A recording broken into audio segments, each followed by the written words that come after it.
Dans l'actualité de ce 28 novembre 2012, les partis politiques mettent les bouchées doubles pour la quête de l'électorat. Les meetings se multiplient, les visites de proximité sont préférées et chacun, selon sa stratégie, cherche à séduire ou du moins à convaincre ceux-là même qui se rendront dans les bureaux de vote le 2 décembre prochain. Pendant ce temps, la Commission électorale nationale indépendante, qui est l'acteur incontournable en cette période électorale, annonce officiellement l'effectivité de sa plateforme de transmission par liaison satellitaire. Dans l'actualité également, et là aussi c'est officiel, le nouveau Conseil économique et social a été installé. Paramanga Ernest Nyonli a solennellement été installé donc dans ses nouvelles fonctions de président du CES pour un mandat de 3 ans. La deuxième session ordinaire de l'année 2012 s'est achevée hier à Ouagadougou. Voici pour les titres de l'actualité en ce jour. Bonjour et bienvenue à tous.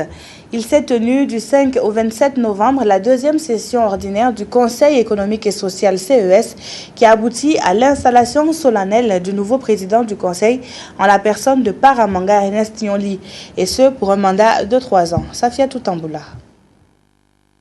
Cette deuxième session ordinaire de l'année 2012 du Conseil économique et social constitue véritablement la première session d'un conseil renouvelé.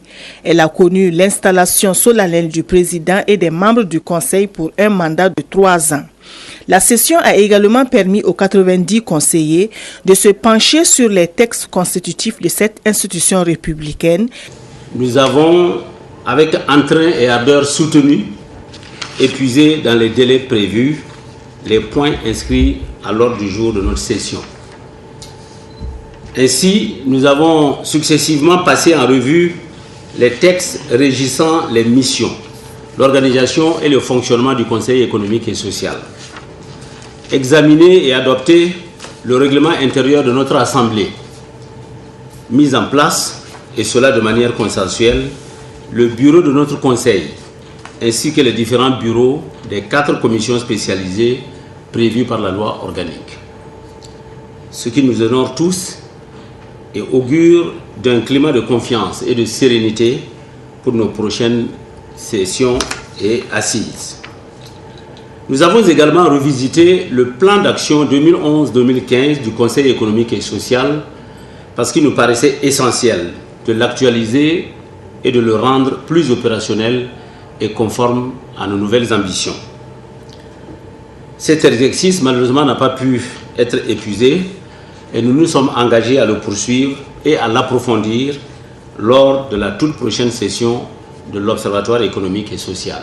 Outre ces présentations, les conseillers ont eu droit à une série de communications se rapportant à des politiques publiques dans le but de leur donner des informations utiles à l'examen du plan d'action 2011-2015 du CES. Le président du CES a, dans son message de clôture, exhorté les conseillers qui sont au début de leur mandat à s'engager sans réserve afin de mener à bien la mission à eux confiée. Il n'a pas manqué de conseils à l'endroit des partis politiques qui sont en lice pour les élections couplées. Il en appelle donc à la sagesse, au sens civique, afin de réussir des élections démocratiques, transparentes et équitables. En marge de cette session, les conseillers ont organisé une collecte de fonds à l'occasion du mois de la solidarité nationale et une somme de 1 586 000 a pu être mobilisée. L'opinion publique doit être informée de l'effectivité de la plateforme de transmission VSAT. C'est en substance le message porté aux hommes de médias par la Commission électorale nationale indépendante. Cette liaison va permettre à la CENI de collecter les données, de réaliser des surveillances et des conférences via le numérique audiovisuel. Le compte rendu avec Frédéric Etienne Bassenga. Troisième innovation à la Commission électorale nationale indépendante. Après la biométrie et le caractère couplé de ces échéances électorales que le Burkina s'apprête à vivre, c'est une plateforme de transmission par liaison VSAT que la CENI va utiliser pour l'acheminement des résultats des provinces à Ouagadougou. Il s'agit concrètement des terminaux VSAT et de systèmes de visioconférence fixés dans les 45 provinces du Burkina Faso et qui doivent permettre l'accès en direct aux images de chaque site depuis un bureau central à Ouagadougou. Collection des données, visiosurveillance et visioconférence, voici les 3 fonctions assignées à cette technologie. Ce que ça va changer, c'est que déjà ça raccourcit les délais entre la fin des opérations électorales et la proclamation des résultats provisoires. Comme je l'ai souvent dit, vous savez que quand ça dure, vous avez fini les élections, les résultats n'arrivent pas, on se dit mais attends, qu'est-ce que la CENI est en train de triturer en derrière là-bas? Donc le fait que ça puisse être rassemblé, ramener les résultats plus vite, ça crédibilise le scrutin. Ensuite, le dispositif est fait en sorte qu'il y a des logiciels qui fonctionnent, les calculs sont faits de manière automatique et les transmissions sont immédiates. Ça fait que ça sécurise davantage même la gestion des résultats. Donc, sécurité, célérité, nous pensons que vraiment ce dispositif pourra permettre effectivement pour ceux en tout cas qui regardent les choses qui sont de bonne foi, ils peuvent être davantage portés à croire donc à la crédibilité du système. Mise sur pied par la SES, une structure luxembourgeoise et ses partenaires, cette technologie qui a coûté près de 1,3 milliard de francs CFA à l'État burkinabé sera utilisée en appui à l'ancienne méthode qui consistait au comptage manuel. Et selon Barthélemy Kéré, cette innovation s'inscrit dans la volonté de la CENI de réaliser des élections transparentes dont les résultats seront acceptés de tous. Et du côté des humains, tout est également mis en œuvre pour un bon déroulement du scrutin le 2 décembre. Des agents recenseurs de la Cour d'appel ont bénéficié d'une formation approfondie pour mieux assurer le contrôle et la régularité des votes. Oumou Sissé Nyakiteda.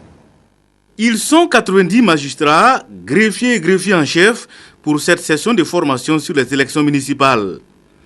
Ils auront pour mission de contrôler la régularité et la sincérité des élections au niveau local. Il s'agira pour nous justement de former des gens qui seront à mesure de vérifier les bulletins, les procès-verbaux qui nous ont été envoyés par les bureaux de vote pour faire aussi un décompte des votes et un décompte par exemple aussi des sièges qui ont été accordés aux uns aux autres.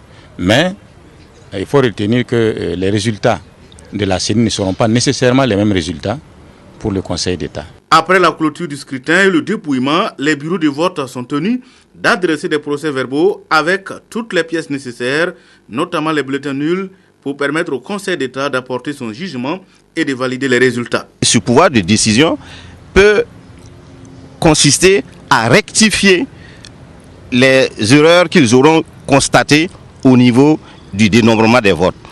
Au niveau d'un bureau de vote, on peut estimer qu'un bulletin a été nul.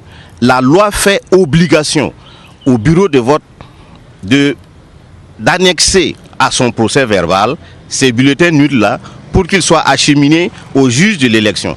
Et c'est pour permettre à ce juge de l'élection de pouvoir donc procéder à des rectifications s'il y a lieu. Les 90 agents formés seront répartis entre les 13 régions du Burkina. Ils vont suivre et traiter les résultats au niveau local. À Waïgouya, dans le Nord, la commission provinciale de la CENI est en pleine préparation de la journée électorale. Notre équipe sur place a été témoin de distribution de kits dans les bureaux de vote et de déploiement de formateurs. Voici en image le constat fait par Abdelaziz Yagibou. Répartition du matériel bureautique aux formateurs des membres de bureau, test des équipements informatiques destinés au partage d'informations avec les CEPI des autres provinces. La CEPI Waïgouya déploie ses ailes pour l'ultime vol vers les élections couplées du 2 décembre. Et nous venons de recevoir le matériel nécessaire pour la formation des membres de bureau. Ça se compose essentiellement de blocs-notes, de crayons, de bics, mais aussi de quelques-unes pour les démonstrations. Voilà, pour les montrer exactement comment il faut faire le jour du scrutin. Voilà. Et il y a aussi des feuilles de dépouillement et de résultats. Voilà, pour permettre de faire des simulations, comment remplir exactement lors du dépouillement. Pas de difficulté majeure pour ce qui est des aspects techniques. Avec la vidéo à l'appui, la CEPI Waïgouya communique déjà en temps réel avec les autres CEPI. Ici CEPI Waïgouya, est-ce que vous m'entendez? Oui, je vous entends. Ici CEPI Fana, je vous entends. Est-ce que tout se passe bien là-bas? Oui, tout se passe bien. Des préparatifs qui se déroulent sous un regard attentionné du président de la CEPI Waïgouya, avec à ses côtés les hommes en tenue chargés de la sécurisation du matériel. Les sécurités sont là pour nous appuyer pour la sécurité des matériels. Tous les matériels ne sont pas là. Ce sont les illusoires, les urines, il manque les matériels pour les bureaux. On les attend d'ici le 30. À l'échelle provinciale, environ 3425 membres seront formés pour assurer la mission de la CENI dans 685 bureaux. Et nous restons à Waïgouya où l'UNIRPS promet de doter le Yatenga d'infrastructures sanitaires et scolaires mieux adaptées aux besoins du peuple. Cela passe par la victoire du parti au soir du 2 décembre et les militants de l'Union pour la Renaissance, parti sankariste de la commune rurale de Oula, se sont dit mobilisés. Nicolas Zigani. L'heure du changement a sonné et certains slogans rappelant l'époque révolutionnaire pour fustiger les dérives de leurs adversaires à ces élections couplées. C'est par ces mots que l'équipe de campagne de l'Union pour la Renaissance, parti sankariste, a appelé la population de Oula à leur confier la mairie de la localité. L'ASE nous a fait comprendre qu'il y a plus de 300 Burkinabés qui ont volé l'argent de l'État burkinabé, l'argent du contribuable. Ils ont volé cet argent et qui ne sont pas inquiétés. Un pauvre Burkinabé qui vole 5 000 francs de l'État, tu risques d'être oublié dans la prison. Les représentants des différentes couches de la société ont exprimé leurs préoccupations concernant surtout la santé et l'éducation. Les militants sankaristes de Oula se sont engagés dans la dynamique du changement pour une meilleure gestion de leur commune composée de 62 villages. Notre pays est devenu l'un des plus grands exportateurs d'or au Burkina Faso de l'Afrique. Mais qu'est-ce qu'on fait avec cet argent? Quel est l'impact des recettes tirées de l'or sur l'amélioration de la vie de nos citoyens? Je ne vois pas. Donc nous pensons que chaque Burkinabé doit prendre son destin en main en votant l'UNIRPS au soir du 2 décembre. L'Union pour la Renaissance, parti sankariste, participe dans la province du Yatenga aux élections législatives et dans 7 communes sur 13 pour les municipales. Et dans cette même province, le Congrès pour la démocratie et le progrès est dans la course pour les 4 sièges à l'Assemblée nationale. Dans les communes rurales de Rambo et Kosuka, le mot d'ordre du CDP est de maintenir la majorité après le 2 décembre. Nicolas Zigani, toujours pour le reportage. Dans ces 2 communes rurales, Rambo et Kosuka, ce sont des militants qui ont rassuré leurs candidats à faire le carton plein au soir du 2 décembre dans leur localité pour assurer une majorité confortable au président Blaise Compaoré. Ces 2 meetings ont permis aux militants d'égrener un chapelet de doléances. Des promesses ont été faites pour prendre en compte leurs préoccupations. L'ambition du CDP au Yatanga, c'est faire en sorte que le Yatanga devienne une province prospère où il fait bon vivre. Pour réussir, pour consolider donc les différents acquis, beaucoup de choses ont été réalisées en termes d'infrastructures scolaires, sanitaires. Le bien-être des populations a toujours été au centre donc, de l'action du CDP à travers la mise en œuvre des différents programmes du président Blaise Compaoré. Et notre ambition, c'est sortir au soir du 2 décembre, sortir de façon victorieuse, que le CDP remporte les 4 sièges pour les députés et les 13 communes pour confirmer donc notre assise au niveau de la province. À l'occasion, les candidats du Congrès pour la démocratie et le progrès aux élections législatives dans la province du Yatenga ont été présentés aux militants, de même que certains parmi ceux qui sont dans la course pour les municipales. Des simulations de vote ont été bien appréhendées par les militants présents afin de minimiser le taux de bulletins nuls au cours du scrutin à venir. Dans la province du Yatenga, 24 partis politiques sont en lice pour les élections législatives avec 4 sièges à pourvoir. Direction à présent les Hauts-Bassins où l'objectif est le même, la quête de l'électorat. À Bobo Dioulasso, le président de l'Union des démocrates pour le progrès social UDPS a préféré sensibiliser ses militants sur les actions que le parti compte mener une fois élu. Ahadi Sandamba.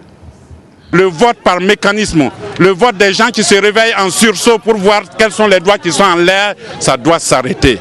Donc nous sommes là pour dénoncer tout ceci. Voilà une stratégie propre à l'UDPS, l'Union des démocrates pour le progrès social. Face à ces militants et sympathisants de Bobo Dioulasso, Djezouma Sanon présente son parti. Notre parti, c'est le parapluie. Le parapluie, c'est-à-dire, d'un point de vue philosophique, c'est l'instrument, l'élément qui donne de l'ombre. C'est-à-dire, nous disons, L'ombre c'est le bonheur lorsqu'il fait chaud. Donc l'ombre doit être partagée par tout le monde. La protection, c'est la protection contre les intempéries. Cette protection aussi doit être propre. Le peuple a besoin de protection. Mais nous ajoutons que notre slogan, c'est le parti de la vérité. Le parti de la vérité a à ce premier meeting de la ville de Sia dévoilé sa vérité sur le système politique en place. Normalement, le CDP et son gouvernement devaient faire le bilan au peuple burkinabé sur leurs 25 ans de règne.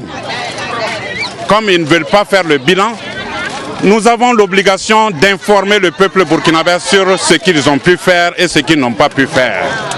Parce que c'est indispensable. Pour construire demain, il faut qu'on sache sur quel socle on construit l'avenir. Il n'y a pas de programme véritablement, il n'y a de programme que d'enrichissement personnel. Il n'y a de programme que d'organisation de forats, des forums des jeunes, forum des écoles d'opérateurs économiques, un forum des femmes.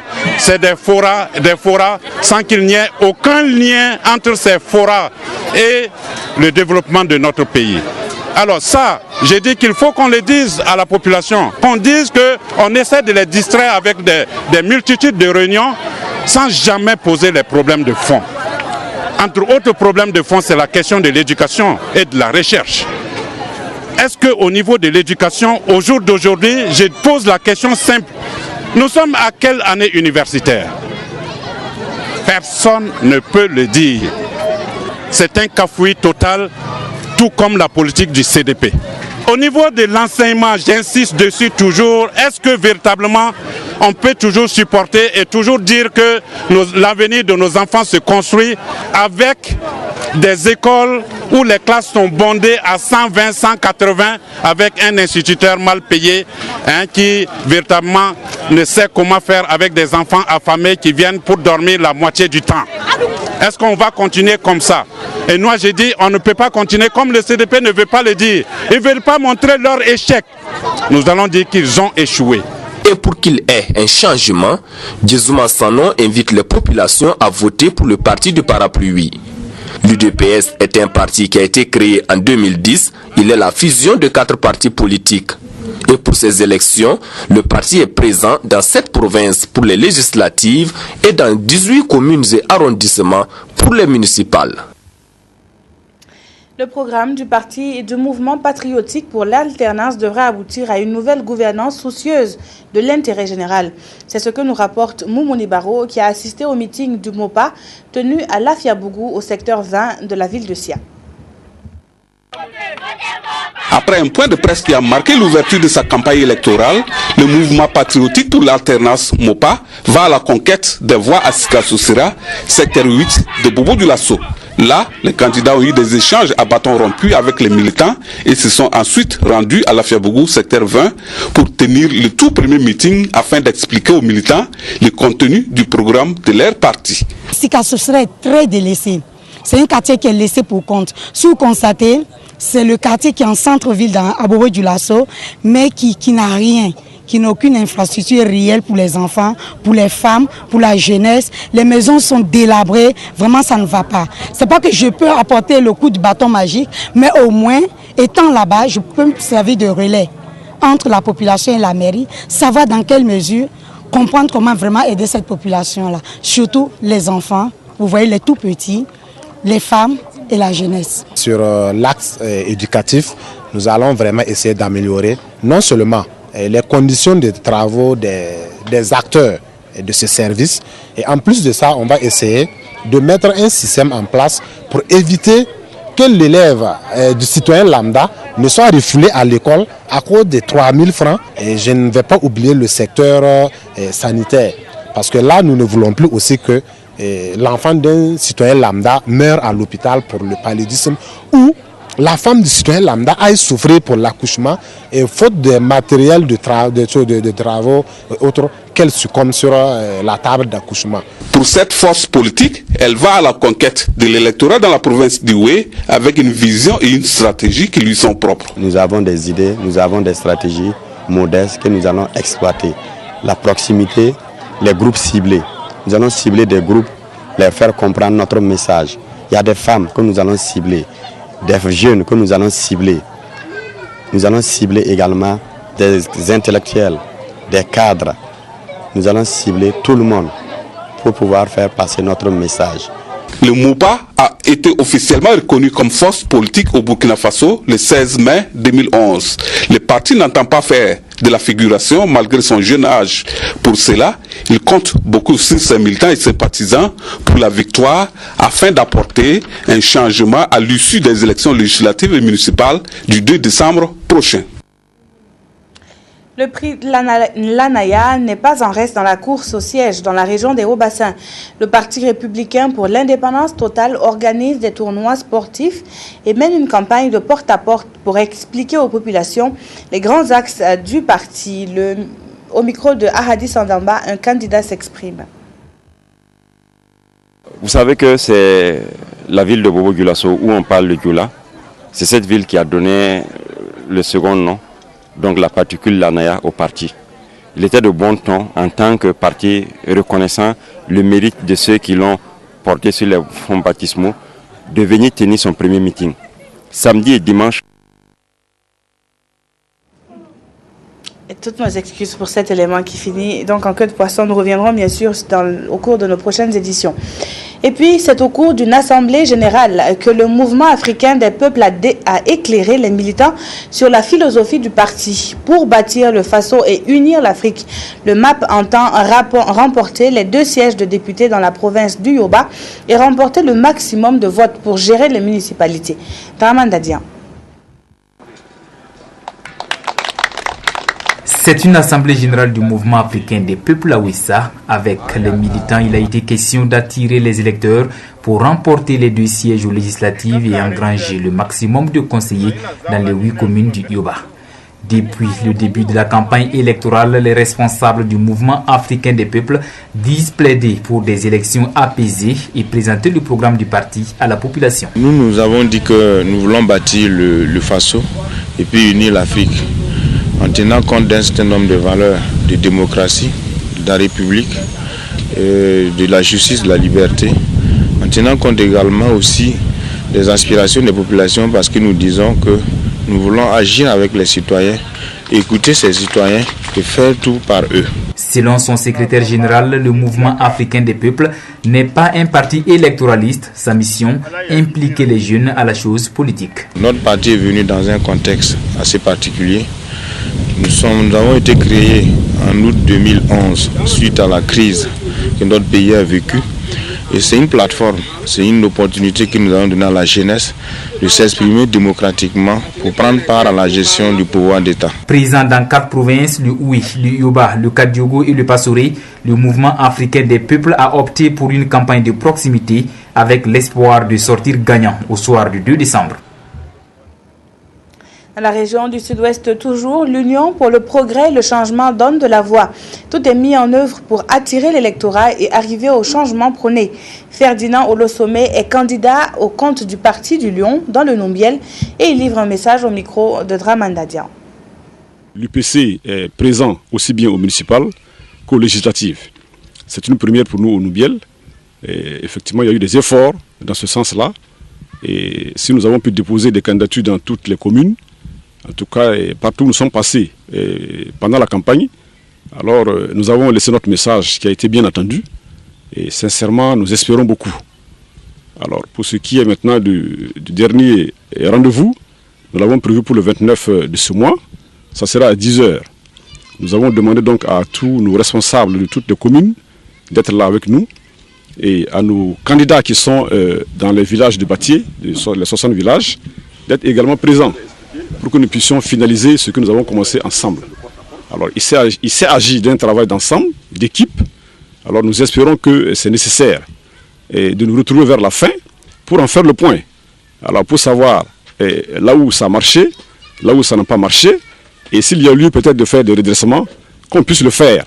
Procéder également à une révision de la simulation du vote. C'est l'élément essentiel sur lequel nous sommes basés lorsque nous sommes sortis dans tous les villages. Parce que généralement, nos populations sont fortement analphabétisées. Et donc, si vous ne faites pas une simulation correcte, c'est sûr que le taux de suffrage exprimé, il y aura beaucoup de bulletins nuls. Revenons plus près dans le Kadiogo, non pas pour un meeting, mais pour le lancement d'une opération baptisée Renaissance. C'est la nouvelle stratégie de l'UNIR PS qui consiste à rallier les plus sceptiques à la cause du parti par des messages livrés d'une manière particulière. Tanga Kafando.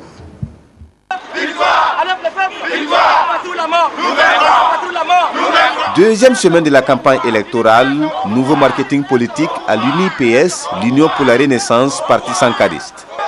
Avec cette opération baptisée Renaissance, il s'agit pour le parti de conquérir l'électorat à travers des messages forts, accompagnés des slogans du parti et le public cible, la jeunesse. Nous allons positionner des camarades dans tous les lieux stratégiques de Ouagadougou avec ces messages-là. C'est-à-dire par exemple les feux rouges, les carrefours, de sorte que tout Ouagalais qui va sortir chez lui aura au moins la chance de voir un seul message de l'UNIR PS. C'est ça la stratégie de la jeunesse. Et nous appelons l'ensemble des jeunesses sur l'ensemble du territoire burkinabé à se rallier à l'UNIR PS pour qu'au soir du 2 décembre, nous puissions lancer un message fort à ceux-là qui bradent notre pays avec les puissances étrangères. Pour les candidats tête de liste aux législatives dans le Kadiogo, il ne s'agit pas d'un changement de stratégie, mais un nouvel élan à quelques jours des élections. Nous avons voulu réserver cette stratégie à la dernière minute pour convaincre, une fois de plus, notre électorat et la population dans son ensemble. À l'UNIR PS, la jeunesse, ce n'est pas seulement l'avenir, c'est surtout le présent. C'est pour ça d'ailleurs que le parti m'a porté candidat tête de liste et toute la jeunesse est mobilisée derrière moi pour qu'au soir du 2 décembre, nous puissions, avec tous les autres camarades, chanter notre victoire. Le 2 décembre, c'est bientôt.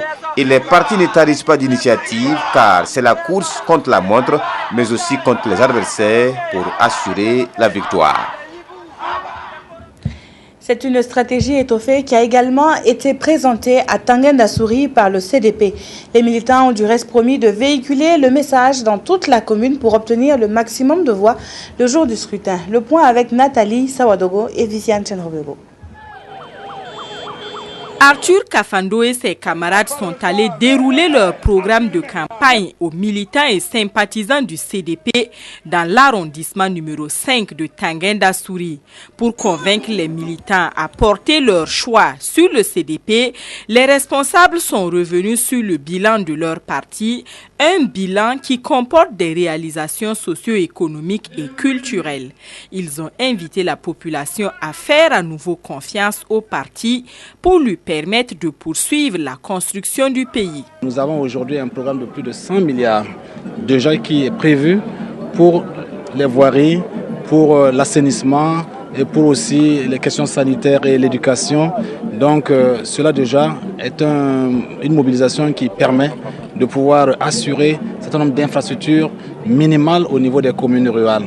Mais aussi à la question du désenclavement qui se pose chaque fois pour que les populations puissent avoir accès non seulement à la capitale, mais surtout entre les villages des communes. Je crois que c'est une priorité de notre parti. Les porte-paroles des jeunes, des femmes et des anciens ont eux aussi pris la parole pour rassurer les responsables du parti quant à leur choix. C'est donc des militants décidés qui se sont engagés devant les responsables du CDP à agir pour une victoire du parti le 2 décembre prochain. Le rassemblement que nous allons voir à présent présentait les allures d'un jour de vote. Bien entendu, ce n'était pas le cas puisque c'est le 2 décembre que les électeurs iront dans les bureaux de vote. Mais le FASO autrement a tenu à sensibiliser ses militants bien avant. Ceux de l'arrondissement 9 de Ouagadougou ont assisté à la simulation et promettent faire passer le bon message aux électeurs. Karim Namouano. Ces militants font le pied du grue pour accomplir un devoir citoyen. En face d'eux, des membres du bureau de vote et juste à côté, l'isoloir. C'est du matériel de fortune, mais la mise en scène est réussie. Ces électeurs d'un soir n'ont pas de doute sur leur choix. Le FASO autrement. La scène se déroule à Yagma devant une population acquise à Ablas et Ouedraogo.